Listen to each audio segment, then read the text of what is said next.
I always hear like comments when I walk out. It's always so funny. All right, good afternoon, everyone.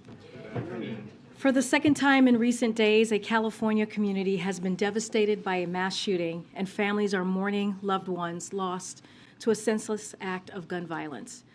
As some of the victims' families have said, we are starting Lunar New Year broken. To read their stories is indeed heartbreaking. Stories like the 65-year-old who went to the dance studio in Monterey Park on weekends because it's what she loved to do. And tragically, her family said that Saturday was her last dance. We've read moving tributes for the former dance student who helped manage the studio from his fellow dancers and his teachers. A grandmother whose family described how hard she worked to give back to her community and care for her loved ones died after being taken to the hospital in critical condition. We have mourned lives lost in mass shootings after mass shootings. The flags at the White House were already at half-mast in honor of those murdered in Monterey Park when we learned of the shooting in Half Moon Bay. President Biden, like most Americans, believes that this is an urgent issue, that too many of our neighbors, colleagues, kids are losing their lives to gun violence. Over the last 2 decades, more school-aged children have died from guns than on-duty police officer and active duty military combined. And we know what the policy solutions are. We know how we can address this. In fact, last night, Senator Feinstein, alongside Senators Murphy, Blumenthal, and others, reintroduced a federal assault weapons and high-capacity magazine ban and legislation that would raise the minimum purchase age for assault weapons to 21. The last time we had an assault weapons ban on the books, thanks to the President and Senator Feinstein's leadership, mass shootings actually went down. After Republicans let it expire, mass shootings tripled, and that's just a fact. As you all know, President Biden has taken historic executive action to reduce gun violence, and last summer he signed the Bipartisan Safer Communities Act, the first significant piece of gun safety legislation in nearly 30 years. But he continues to believe, and these tragic events continue to show us, there is more to be done to keep our homes, schools, and communities safe. The President and the First Lady are thinking of those killed and injured in these latest shootings across America, but more importantly, he's urging both chambers of Congress to act quickly and deliver this assault weapons ban to his desk and take additional action to keep American communities, schools, workplace, and homes safe. I also wanted to share exciting news about President's economic plan continuing to create results for Americans across the country. Today, we learned 38 states are now at or below 4% unemployment, and states from Pennsylvania to South Dakota to Alaska have record low unemployment. We also know a record 10.7 million jobs were created in the last 2 years. Annual inflation has fallen over the last 6 months. The economy grew at 3.2% in the most recent GDP report, and a record 10.5 million small businesses applications were filed since the president took office. And we're continuing to lower healthcare costs for Americans. A new report shows that if Inflation Reduction Act's insulin cap were implemented in 2020, 1.5 million senators across the country could have saved an average of $500 per year on insulin. The Inflation Reduction Act's health provisions, including permanent affordable care act subsidies and Medicare negotiating down certain prescription drugs, mean more money in Americans' pockets and more breathing room for American families. As the president said in a statement this morning, and I quote, "Americans are seeing a strong economy where they live.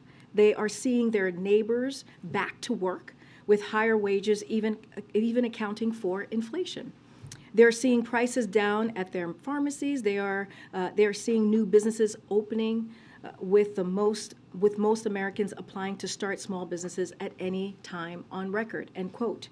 And finally, I wanted to say hello and welcome to the Park School of Baltimore students. They're lined up to my left here, who are here for their career exploration day. And welcome students. I had an opportunity to meet all of you. Very impressive. And I know high school could be a lot of fun, but also very hard. Just stay focused, keep your passion, and you'll get there. So good to see you all. With that, Amr, good to see you. Good to see you. First I just wanted to ask, is there any reaction to Vice President Pence's announcement of finding classified docs in his possession? And then more broadly, most of the rules surrounding classification are created and can be amended by executive order. Does the President believe the system must be reformed? So first, on your first question, look, I'm not going to comment on any ongoing criminal investigation or any investigation. As you all know, the Department of Justice is independent, and we will not politically interfere. We've been very, very clear about that under this president. The president's been very clear since his campaign promises, and so I'm just going to refer you to the Department of Justice. On your second question, I would refer you to the White House counsel's office. Can I ask one on Ukraine? Sure. Is the administration ready to give Abrams to Ukraine in order? I guess one, is the administration ready to give the Abrams? And two, if you are, has it been connected with Germany also giving Leopards? So I'm going to say we're in constant communications with Ukraine and other allies and partners as it relates to what Ukraine needs in the battlefield. But I don't have anything to preview here, any announcements to make at this time of any new types of security assistance to preview for you today. Following up from yesterday, has the President invited the Justice Department to search his Rehoboth Beach house? Again, I would refer you to the White House counsel's office, who have been regularly in touch with all of you, answering these questions about this legal ongoing matter. I just don't have anything to share. A couple follow-ups on the Pence issue. Does the White House believe that the Justice Department should appoint a special counsel to investigate former Vice President Pence's handling of classified documents? That's for the Department of Justice to decide. And now that we're seeing the two most recent vice presidents discover classified documents in their private homes, does this suggest that there's a larger problem within the government where classified documents are not where they're supposed to be? Do a lot of people have documents outside of where they're properly supposed to be stored? I'm not going to comment from here on that. I would refer you to the White House counsel and anything related to classified documents from here. Thanks, Karine. On the issue of gun control, you spoke about the President's commitment to an assault weapons ban and his view that there is more that can be done. How do the limitations in Congress, i.e. with the votes that you have or don't have in Congress, impact that view? And can you be more specific about what he thinks can be done given the votes that he has now? So I just want to remind folks that this is a president who has made gun violence and dealing with gun violence his career. And he's actually been very, very instrumental in pushing forward these types of gun reforms that we have seen, whether it is what we saw with the assault weapons ban 30 years ago that he helped get done with Senator Feinstein, or signing the bipartisan piece of legislation that he signed into law just months ago. That was, again, the most significant piece of legislation that dealt with gun violence. And let's not forget, he has made this a priority for him in his presidency since day one with historic executive action. So I say all of this to say is this is a priority for the president. When folks thought we wouldn't be able to get a bipartisan deal done on dealing with gun violence, that was able to get done because of the president's leadership on this, because of the president's focus on this. Look, we're always looking for his team is always looking for ways to continue with to do executive actions to deal with reducing gun violence. But what we believe is that Congress needs to act. They need to put forth legislation that can go into law and deal with this issue. We cannot continue to see communities be devastated by this. As a parent, we should not be waking up every morning worried that our child or our kids may have to deal with gun violence. If you're going to the grocery store, you should not have to worry about going to the grocery store and potentially having to deal with gun violence, or going to the movies, watching a movie with your partner or with your kids and eating popcorn and potentially having to worry about gun violence. And so the president has been very clear, and this is not just the last 2 years, this has been the many decades of his career. So we're going to continue to have those conversations with Congress. We're going to continue to call on Congress to take action. On a separate topic, U.S. officials have determined that Chinese companies have been sending non-lethal assistance to Russia for Ukraine. What is the United States saying to the Chinese government about this? So we're closely monitoring the situation, as we have been since the war started. We will continue to communicate to China the implications of providing material support to Russia's war against Ukraine. We have talked about this many times, that we will be very clear what it means to support Russia's aggression against Ukraine. And as I've said many times, as my colleagues from NSC has said many times, we will continue to support Ukraine and the Ukrainian people as long as needed. But what are those implications? I'm not going to get into diplomatic or private conversations from here. I'm just going to let you know that we've been monitoring the situation, and we've been very clear with the Chinese government on this. Yeah. Thanks, Karine. You talk about how gun violence has been a priority for this administration. It's been a priority for the president over his entire career. How does he feel in moments like last night?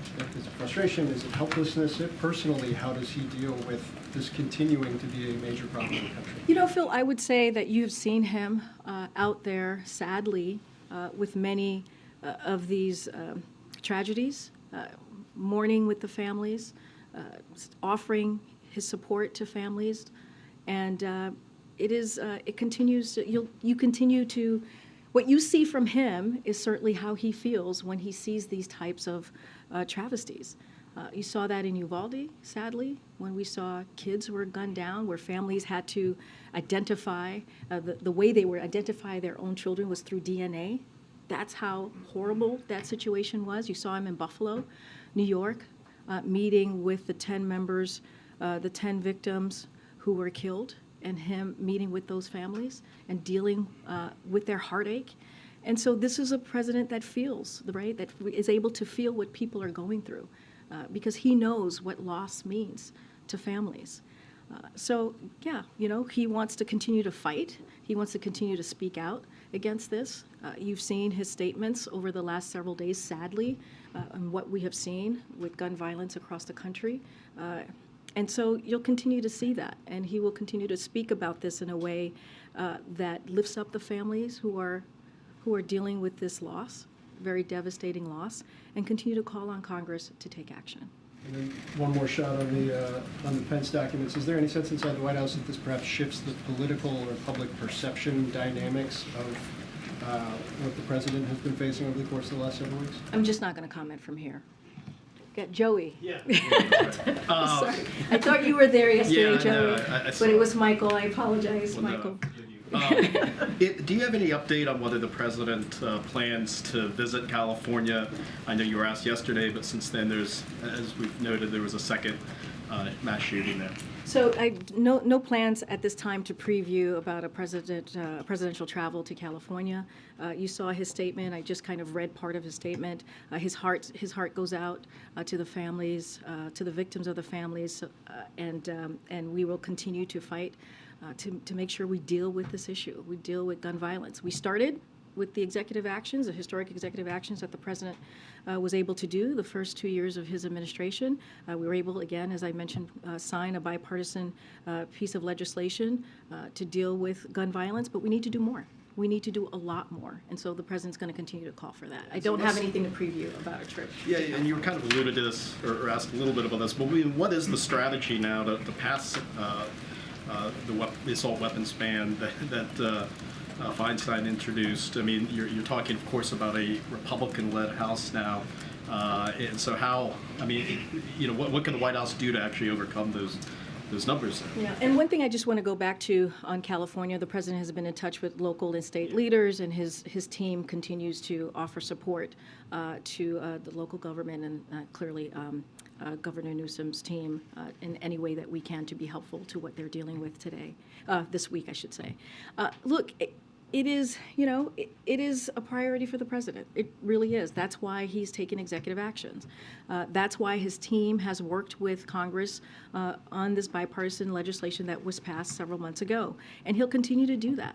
And, you know, I think if you all remember, and many of you reported this, that how difficult it was going to be for the president to get any bipartisanship the first 2 years of his administration, and he was able to get historic pieces of legislation done. And so the president says this all the time. He's optimistic, and you know, and I think optimism is very important to this president. But at the same time, he's going to continue to ask Congress to act, and he's going to continue to see what other executive actions can be taken from here. But at the end of the day, we need Congress to act. We need legislation that can be signed into law to deal with a matter that is really tearing apart communities. Okay. Thanks, Karine. Was the White House aware before this afternoon that classified documents had been found at Vice President Pence's residence as well? I would refer you to the White House counsel's office. And does the White House believe that other former high office holders should now go back and check their personal residences out of an abundance of caution to make sure that they're not holding on to classified documents as well? That's not something I can comment from here. I don't even know the you know, the reasoning of what the news that we heard about Pence. So I'm just not going to comment from here. I'm not going to comment on any other former elected official, current elected official. With this particular case, I refer you to the Department of Justice. Anything that relates to this White House, I would refer you to the White House counsel's office. And then on the Abrams tank, last week at the podium, John Kirby said that the Abrams is expensive to maintain, to operate, to fuel, and it requires a lot of training. Does this White House still have those same concerns when it comes to providing tanks to the Ukrainians? So as my DOD colleagues have said very recently, that, again, nothing to preview from here, certainly don't have anything to share, but they never ruled out tanks. Just want to make that very clear. I think what my colleagues at the DOD have said in the past, well, very recently, is that there were always challenges with tanks, but not going to preview anything. I think I would refer you to the DOD comments on this. Again, they've always been challenges. It's never been taken off the table, but as I just mentioned, I don't have anything to preview.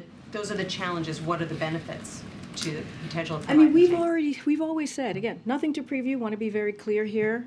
We've always said that we are in constant communication with Ukraine as they're trying to figure out what they need on the battlefield. And we are always looking for ways to offer security assistance for them. And so, again, not going to get ahead of any potential announcement. Don't have anything for you to preview, but we're always in constant communication with Ukraine and what it is that they need for their success, what it is that they need to really battle the aggression that we have seen from Russia this almost past year. Thanks, great. Germany's ruling party just confirmed that they've decided to send Leopard tanks to Ukraine. Do you have any comment on that? And is that linked to, in any way, reversal of this consideration of the U.S. Government sending Abrams to Ukraine as well? So we have said this before. We believe it's up to each individual country. It is their own sovereign decisions on what they provide for Ukraine. We've been very clear about that. And we always appreciate what our allies, our partners are doing to make sure that Ukraine is able to defend itself. I'm not going to go beyond that. Again, don't have anything to preview from here. Switching topics on Ticketmaster, there was this hearing in the Senate today. Given the White House's concern about monopoly power, does the White House believe the Live Nation Ticketmaster merger should be unwound, given what we've heard today from senators expressing that concern as well? Are you a Swiftie? Is that what it's called? I don't know. Things that you learn. Look, President Biden is a strong proponent of increasing competition in our economy. As he said last year when he signed the landmark executive order on competition, and I'll quote, "The heart of American capitalism is a simple idea. open and fair competition, but capitalism without competition isn't capitalism, it's exploitation. So I'll say one more thing about the executive order. It establishes a whole of government effort to promote competition in the American economy, because we know the lack of competition leads to higher prices and worse service. So again, capitalism without competition isn't capitalism, it's exploitation, and that's why he's really made an effort with his executive actions to deal with something that truly matters to the American people. Same concern And the apply to- Swifties, apparently. Does the same concern apply to Google, which is facing new DOJ action today? Look, I'm not going to get into DOJ action or what DOJ is potentially any legal matters that they potentially are taking. What I will say is more broadly is how the president is a proponent for increasing competition in our economy, and he has shown that through his actions. On gun violence, you've mentioned the potential for further executive action. Is there an active review underway of other potential executive actions? Where is this being worked on within the administration? So don't have anything to share on any active review. What I can say is that the president has asked his team to do all they can through executive action to reduce gun violence. We've seen him make his historic progress via executive action to deal with this dangerous violence that we're seeing, gun violence specifically, that we're seeing across the country in dangerous hands. So we'll continue to pursue executive actions to reduce gun violence. Don't have anything right now to share or preview or list out what is it that we're exactly looking at. But his team is always looking at ways to improve, to deal with an issue, again, that is devastating communities across the country. But I also want to be very, very clear here. In order to deal with this, we need Congress to act. And that's the way that we're really going to be able to deal with a matter that is, again, devastating communities, devastating families across the country. On documents, I realize you don't want to comment on existing issues, but there is clearly an ongoing issue across administrations with handling of classified materials. Perhaps this isn't the right time for this White House to lead a review of U.S. policy on classified materials, but is that something that the White House is considering? Is there someone who would be the right person to lead a review of the current challenges that are obviously tripping up people from all parties? Understand the question, and I know it's going to come in many different ways, but I'm going to refer you to the White House counsel's office, who would be the best, they would be the best folks to talk through about that. Thank you, Karine. I want to follow up on Ukraine. The administration has been relatively successful in forming alliances, not just in Europe, but in Asia as well, Australia, New Zealand, and Japan, against Russia, of course, and imposing economic sanctions. But is the White House satisfied with the military assistance that these countries are giving? I know you're going to say it's a sovereign state and they can decide for themselves, but at this point, as we're approaching the one-year anniversary, are you satisfied with what you ask from alliances to give to Ukraine militarily? I mean, look, we've always been very appreciative of our allies and partners in their efforts to help Ukraine and what they have decided their security assistance is going to be for Ukraine. And so we will continue to be appreciative. We will continue to thank them. Again, and you said it in your question to me, it is a sovereign decision. It is up to each individual country to decide how are they going to do their part in helping Ukraine fight against Russia aggression. But, you know, these are our allies, these are our partners, and we will continue to work with them closely to make sure that Ukrainians are able to fight this brutal war. Do you think it's holding these alliances? Say that last part. The alliances, are they still holding? We believe that they are. I'm going to come back down. Go ahead, Steve. Thanks. It being the White House's position for the last several weeks that the president's legal team did the right thing, is it the initial observation of the White House that the Pence legal team did the right thing? That's not for me to comment on from here. I would refer you to the Department of Justice. One of the things that the Pence team seems to have done in the last week is make public disclosure of this circumstance. Advise NARA, but also advise Congress and now the public. Any reflections among the communications and press staff here as to how the Pence team handled it versus how you folks handled it? Steve, I understand your question and I hear it. We've answered your question in many different variations. I'm just don't have anything else to share from here. If you have any more specifics or details about this, about the ongoing legal matter, I would refer you to the Department of Justice. Anything else, I would refer you to the White House counsel's office. For 2 months. Thanks. Does the White House have a response to Israeli Prime Minister Netanyahu's surprise trip to Jordan today to meet with King Abdullah? And do you think it could help reduce tensions in the region? I have not seen those reports. I have not been able to talk to our National Security Council about it. But clearly we are, as you know, Jake Sullivan just recently went to Israel to meet with his counterparts to continue the very important relationship we have with Israel. Just don't have anything further. We normally don't comment on individual countries meeting and the agenda that they have with other countries, but don't have anything specific to share on that. Can you say anything more about what's on the agenda today with for the meeting at 3 o'clock with Democratic leadership? So, as you know, the president is very much looking forward to meeting with the new Democratic leadership, and that is happening pretty soon, less than an hour. And so he's going to host them in the Roosevelt Room. You're going to hear from him at the top. He'll have something to share about his thoughts about the meeting. They'll cover a wide range of issues, especially how we can make even more economic progress on top of what our shared accomplishments have led to, the creation of over 10.7 million new jobs and 10 million small business starts, bringing down inflation and a record number of Americans enrolling in health care coverage. One of the main avenues for doing that is ramping up implementation of the legislation they accomplished together over the past 2 years. When you think of Inflation Reduction Act, when you think about the continuing implementation of the bipartisan infrastructure legislation, that's what one of the topics that will come up. And look, the president has said this. He said this after the midterm elections. He said this many times. I've said this. He is looking forward to working with Republicans in good faith to continue the work that he has been able to do the last 2 years, some in a bipartisan way, to deliver for the American people.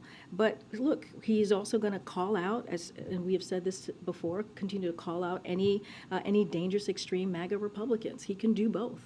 But like proposals to raise taxes on the middle class, or cut Medicare, cut Social Security, as we've been hearing from national Republicans, or also, let's not forget, the national abortion ban, or worsen inflation.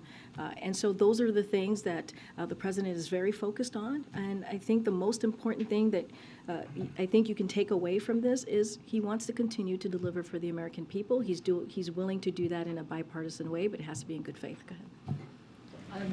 That was one of my questions about the preview, but one of the things I wonder is the president has received some Democratic criticism about how he has handled some of the things that he has said about the documents matter. Do you expect that he might address that with the Democratic leaders, because it's obviously got political implications for just how he's perceived and perhaps some of his political strength going forward? Yeah, I kind of talked about this, Kelly, a little bit yesterday, and some of those same criticism from Democrats. They also said they believe the president did what he needed to do and has handled it fully and in a cooperative way. But look, as it relates to the politics of this, as it relates to the American people, and we'll continue to say this, it's up to the American people to decide. They're smart. They know what's going on. They know what this president has been doing and delivering on. We've talked about the midterms and what was supposed to be or what was predicted to be, and it didn't happen, right? When you think about the red wave that we had heard over and over again, and part of that, why we didn't see that, is because the president led with a message that resonated and connected with the American people. He led with what he has been able to do when it comes to the bipartisan infrastructure legislation, when it comes to making sure that he's doing the work to lower cost at the gas pump, which he has been able to do. And so, look, we will let the American people see for themselves what the president has been able to deliver the last 2 years. I'm just not going to get into any further discussion about politics. Specifically, do you know if he has been briefed on the Pence matter? And has he had any outreach with former President Obama, since some of the documents would have been from their joint administration? Those two questions, I would refer you to the White House counsel's office. Go ahead, Steve. Thanks, Karine. After a special counsel was named, but before the FBI searched, President Biden went to his house in Wilmington. What was he doing in there? I would refer you to the White House counsel So it was office. something relating to this case. I would refer you to the White House counsel's office. Okay.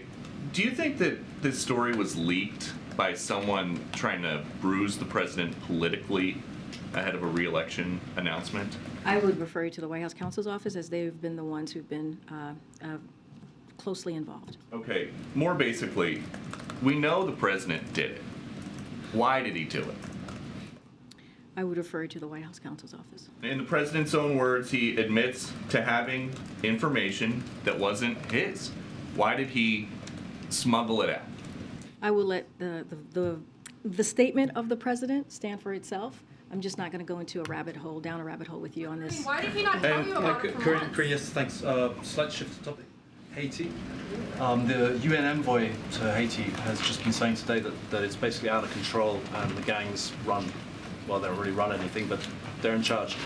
Can we expect any shift from any maybe up-tempo of the US response to this, given not just the humanitarian side, but maybe the national security aspect for the US? So don't have anything new to share on any new announcement or engagement.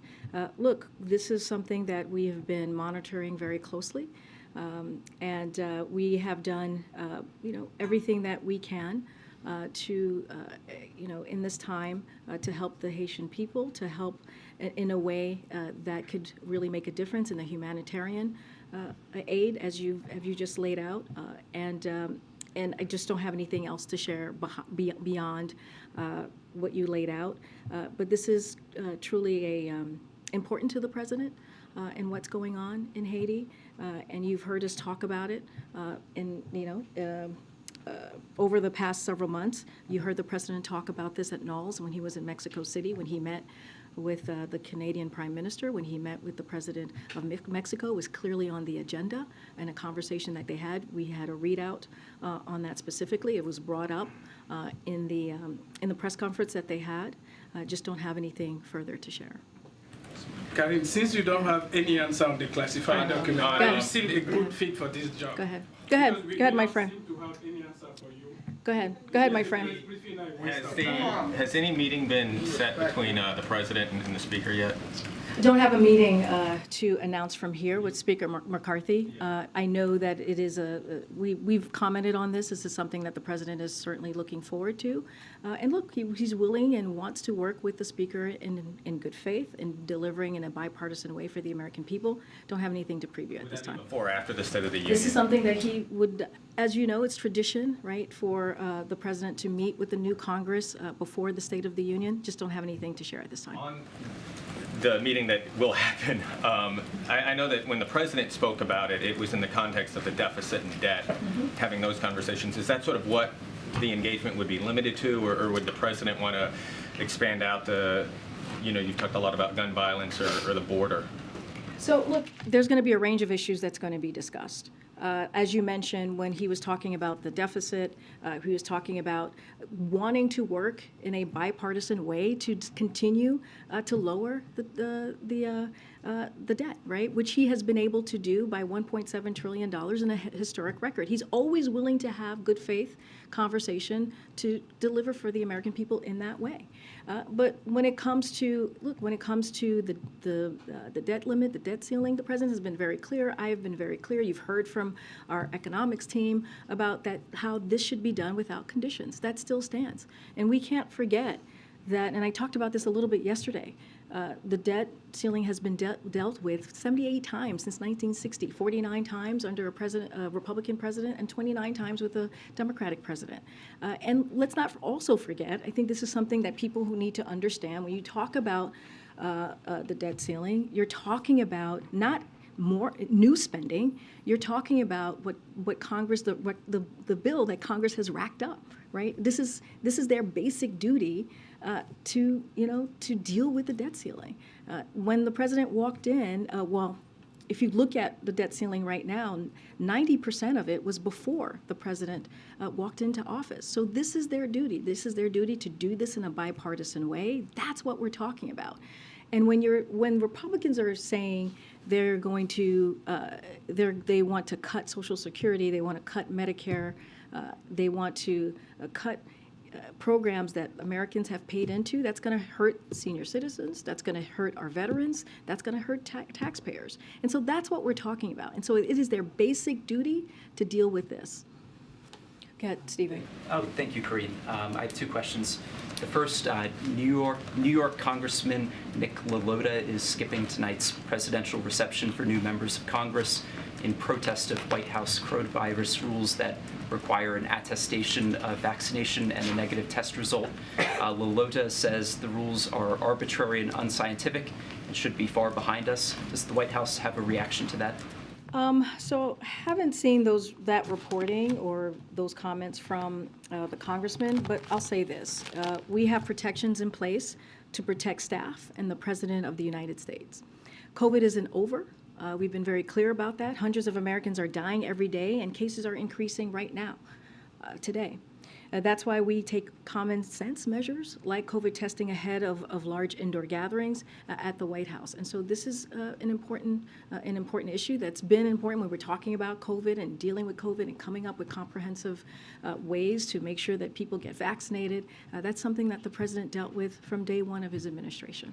If I could just follow up very briefly on that, I'm curious if there was a reason that we still have the vaccine attestation rule, especially considering the very highly transmissible Omicron mutations that can elude most of the common vaccines. So what I can tell you, Stephen, is we listen to the experts and we look at the data. We pay very close attention to science, and just don't have anything to say beyond that. That is something that our experts, we take their advice when it comes to things like that. My second question is regarding a comment from Senator Ted Cruz. He's calling for a search of President Biden's Senate records at the University of Delaware for potentially classified information. Those records reportedly include about 1,850 boxes of documents, as well as 415 gigabytes of electronic files. Does President Biden have any objection to such a search? When it comes to the documents and this ongoing legal matter, I refer you to the White House counsel's office. I'd just like to read. I'm so sorry. You said you had two. You've asked I'd just four. like to re-up the request of our colleagues in this room for someone to answer these questions from the podium. Oh, absolutely. Okay, go ahead. Thanks. You got? I'll come to you. Go ahead. Karine, the oversight chair, he had Mr. Comey, he wrote the head of the Secret Service asking for the visitor information from Wilmington. Now, I know you said there's no visitor logs, but do you have any objection, or does the White House have an objection to the Secret Service providing any documents or communication about who's going in and out? Again, I would refer you to the White House counsel's office on anything that's related to the investigation, the oversight hearing that's happening. And then just at the top, in response to the Pence question, you said you weren't going to comment on any ongoing criminal or other investigations. Is there any reason to believe any of these are criminal investigations? I'm just saying I'm just not going to comment on any type of investigation. The Department of Justice is independent, and we just don't comment on any investigations from here. Yes, Karine, on gun violence, it's very clear to everybody that gun is a problem in this country. I'm going to give you an example.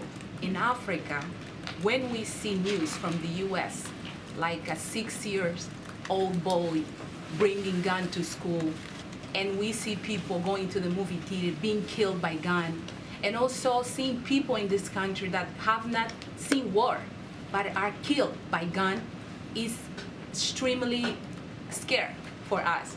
And we have seen that this country is very developed. What do you think is preventing the Congress to act when it comes to gun control? And what can more President Biden do to move on and do something to control the gun? And my question comes because I'm a mother. I have 2 daughters, and when they go to school, sometimes I'm afraid that maybe his little colleague from school will bring a gun, or even in random place, we get shot. This is very, very scary, and this is a problem, and we saw recently people also dying by gun. What can President do more to move on and control the guns. And please, what do you think the Congress is waiting to act?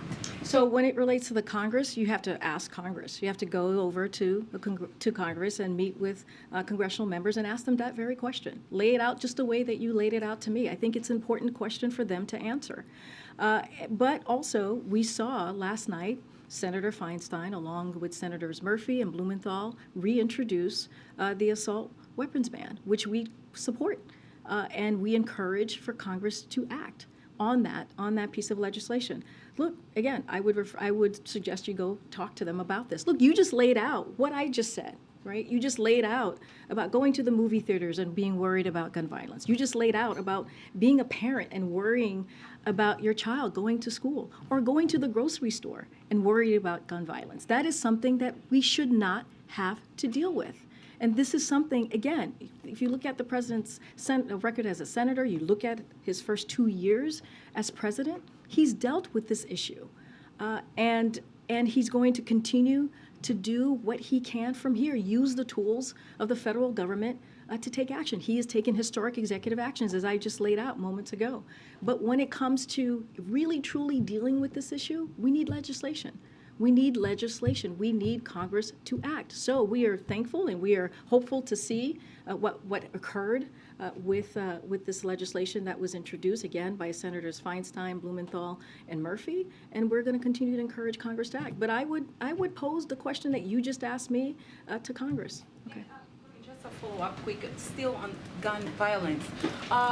We have spoke, like between me and some friends, that in this country, and this, I'm making this point because we need to remind people that America is the only country on earth that people die by gun without even being in war. Because I'm giving this example because in Africa there is countries in war, but people doesn't even have access to gun.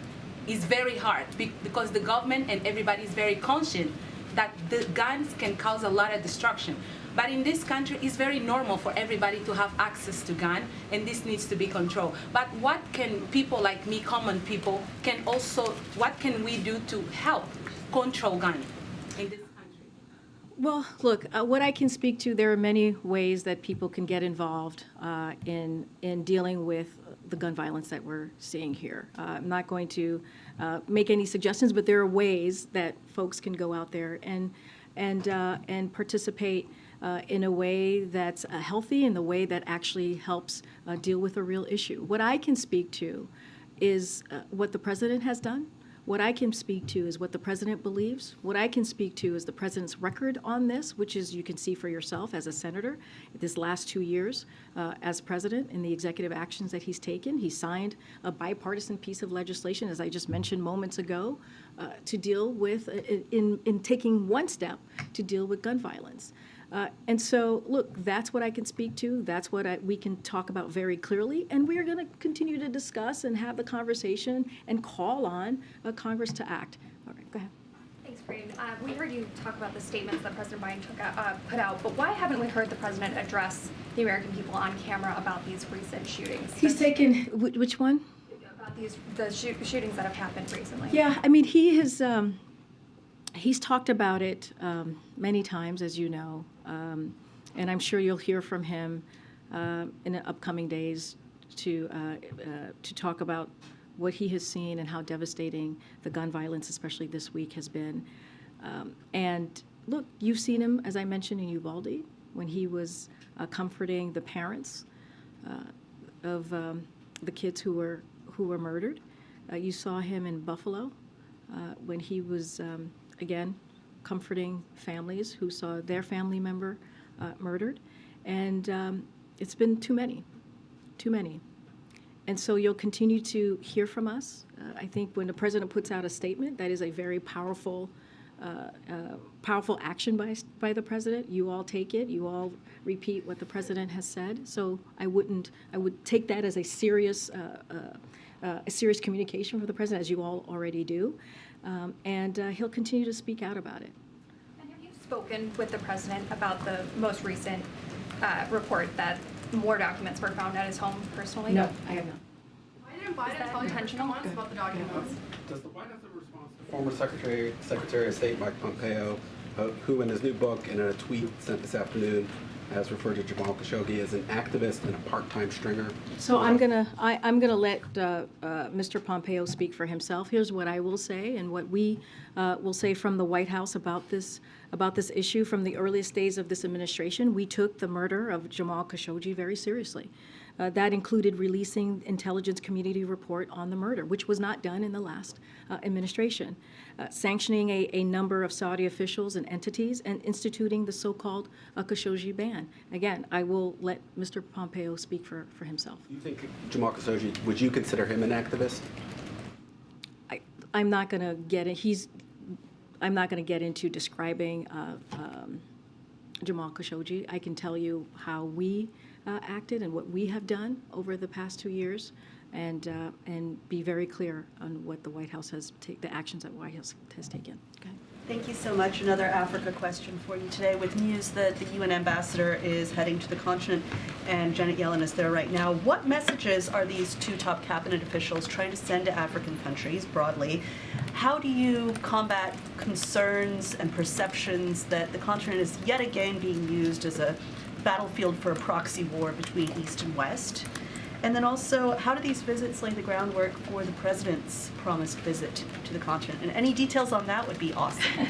Well, to your last question first, don't have anything to preview about the president's visit, potential visit to Africa.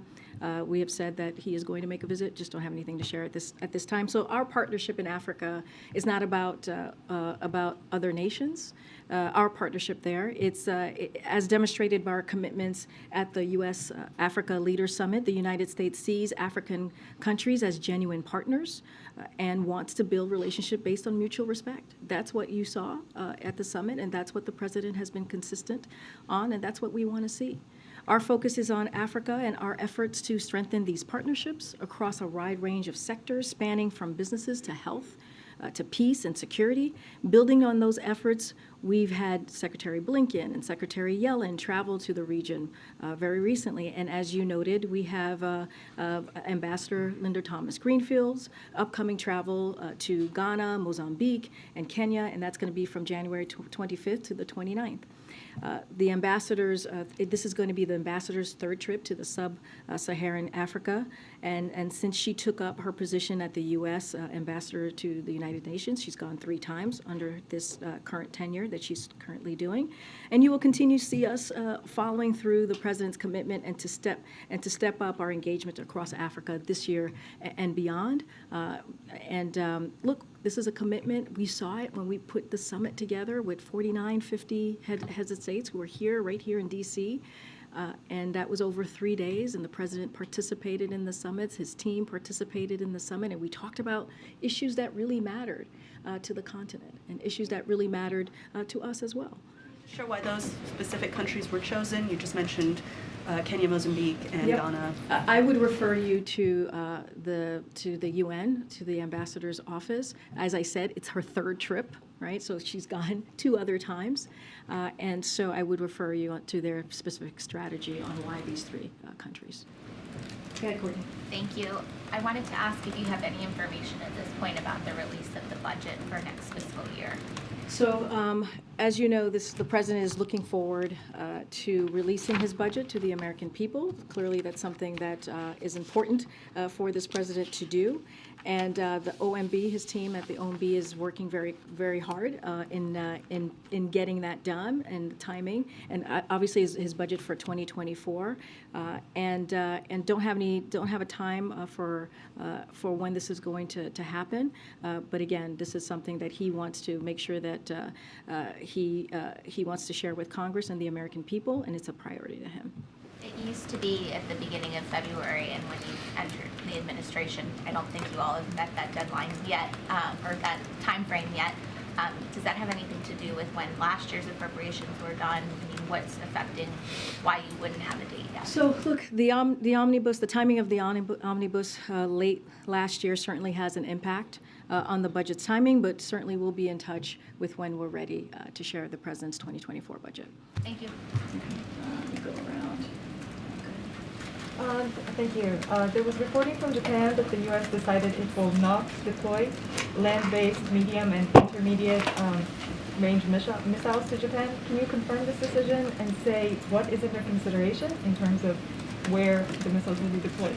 So according to the Department of Defense, there are no plans to deploy capabilities to Japan that range beyond 500 kilometers. So I don't have anything more to share. I would refer you to the Department of Defense.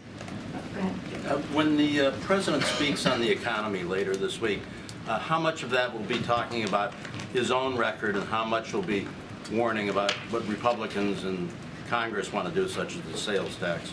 So just a little bit of what he's going to say. As I announced last week, for those who may have missed it, on Thursday, President Biden will deliver remarks on the economic progress we have made since he took office.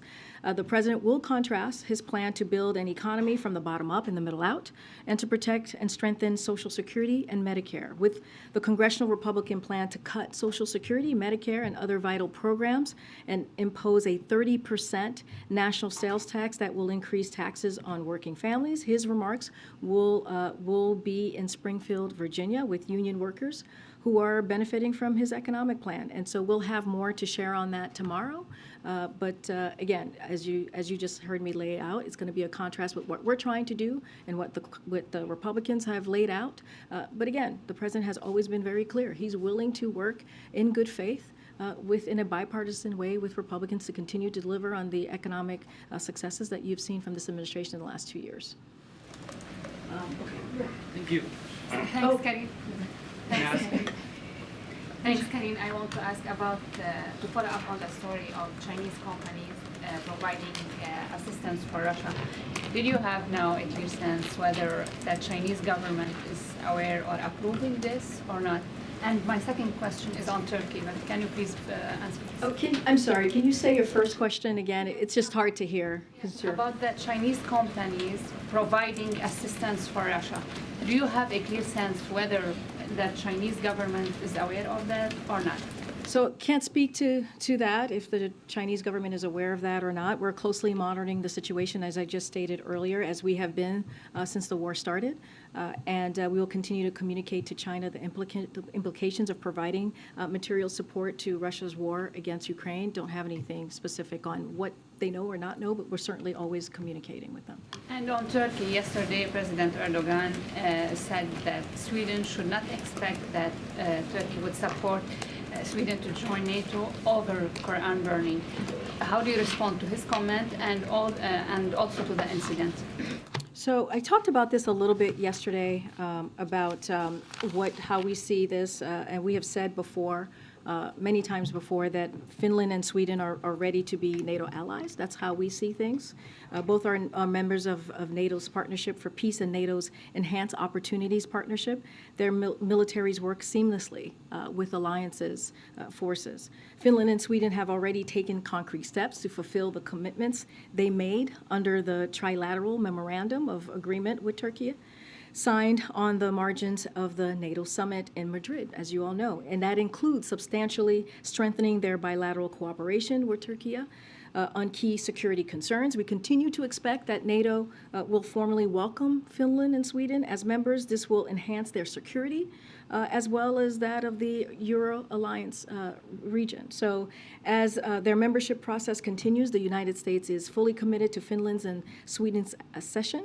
The strength of that support, bless you, can be seen in our Senate's overwhelming bipartisan support for vote for their membership, and so again, that's where we stand on that particular matter. Okay, go ahead. Thank you. In the last several weeks, major IT companies like Google, Microsoft, Amazon have fired thousands of IT professionals. A significant number of them are either Indian Americans or Indian IT professionals. So two questions. These companies are saying that a recession is on the horizon. That's why they're firing these people. Does the president think that there is a recession coming up?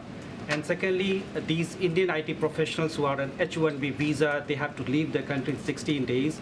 These people who have their families, their kids studying here, their house and mortgage, they're asking for more time to stay here so that they can find an alternative way to sustain themselves. So more broadly, I'm just not going to speculate why companies, individual companies, have made specific personnel decisions. That is for them to speak to. But you know, you don't have to take my word for it. Our economy is continuing to grow in a steady and stable manner, as you've heard us from here.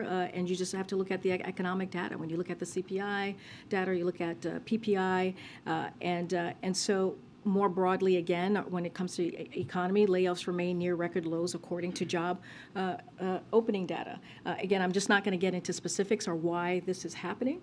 This is something for individual companies to speak to.